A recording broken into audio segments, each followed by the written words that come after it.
जी साबका आईओ शौकत अली शानी साहब पेश हुए थे रिमांड रिपोर्ट के साथ। हमने कोर्ट को आगाह किया कि ये अब फ़िलहाल आईओ नहीं है। अदालत ने इसलिए कि अभी तक एक नया आईओ अपॉइंट नहीं हुआ है, तो आप समझ लें कि एक ट्रांजिटरी पीरियड के लिए कस्टोडियन ऑफ फाइल जो हैं वो साबका आईओ हैं, और जो कि रिमांड एक्सटेंड करना होता है मुलज़िमों का जो जेल में है, तो उनसे रिमांड रिपोर्ट एक्सेप्ट कर ली है। जहाँ तक एक प्रोग्रेस रिपोर्ट आपके सामने आई थी जिसमें आप लोगों ने भी देखा था कि 33 नामों में से शबीर का नाम नहीं था, उस पर आज सवाल किया जज साहब ने, और आईओ ने कहा कि जी ये एक ऑनेस्ट मिस्टेक समझ लें, इत्तेफाक समझ लें, तो उसको उन्होंने अकॉर्डिंगली उस पर नोट कर लिया है। हमने कोर्ट को आगाह किया कि जी 25 वक्त दारुल अमान में है, पुलिस अगर उसको ढूंढना चाहे तो उसे पता है कि कहाँ जाके बाज़ियाब कराना और किधर एप्लीकेशन देनी है। उस पर अदालत का मौक़िफ़ था कि पुलिस को ऑलरेडी पता है कि उन्होंने क्या काम करने, मुझे उस पर स्ट्रेस करने की ज़रूरत नहीं है। जब हतमी चलान आएगा मैं तब कोई फ़ैसला दे सकता हूँ। तो अदालत ने तो पुलिस में उम्मीद ज़ाहिर की है कि अगर दारुल अमान से बच्ची की कस्टडी सिंध लेके आनी तो पुलिस वो अपना काम अकॉर्डिंगली करेगी। मज़ीद इस केस में ये आपके सामने आई है चीज़ कि कल एक एप्लीकेशन बच्ची के नाम पे आती है और उसमें दारुल अमान बच्ची चली जाती है।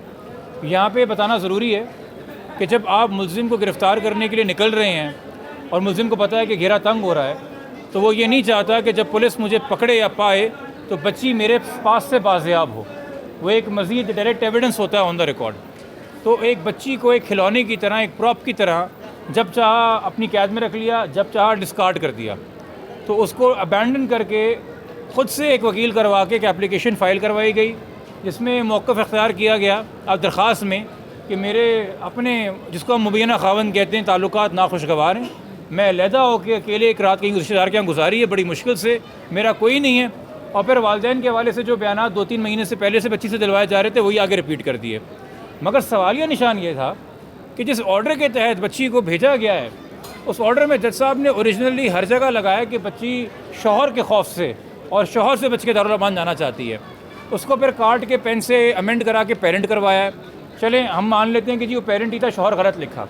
तो अगर वालिदैन के हवाले से दरख्वास्त में जब बच्ची ने खदशात ज़ाहिर किए आपने ऑर्डर में लिखे, तो जो खावंद के हवाले से खदशात ज़ाहिर किए और अपडेट्स दिए वो ऑर्डर में क्यों नहीं लिखे? ये कौन सा ऑर्डर है जो आपने ऑर्डर पे बनवाया है?